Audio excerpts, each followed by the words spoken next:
After 2 years spent researching the hemp industry from Hawaii to Belgium, the most mind-blowing app that I witnessed during the research for Hempbound was the Hemp tractor. That's right, an entire tractor body made from the fibers of the plant that it's going to harvest.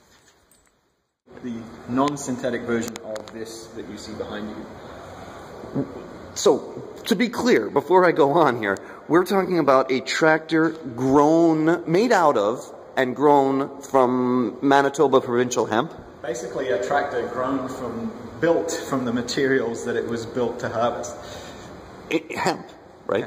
Yes. Wow. So, okay, so in comparison between this sort of innovative experiment, if you will, and a traditional synthetic composite, does this hemp tractor really work in the real world cost-wise and input-wise? We've moved beyond the experiment, I would say. Now. We're actually into the implementation of these things. This is going to be a commercial product. You are actually buying this from us to put it on a tractor that's going to spend the next year or so in Russia being tested for durability and the like. But, I mean, as you can see, it's a fairly solid thing. It's sealed off, so we don't really anticipate too many problems with the performance of it.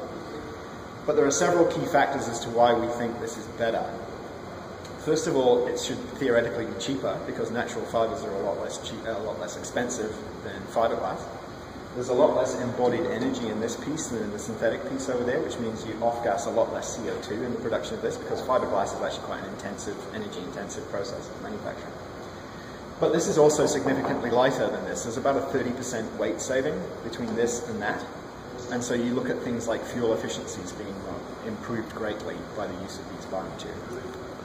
Do you think in the future that we might see hemp as a major industrial component? I mean, along with the biggest players of today, like you say, fiberglass, steel, petroleum-based plastics. Are we going to see hemp semi-trucks, hemp airplanes? I think it's inevitable.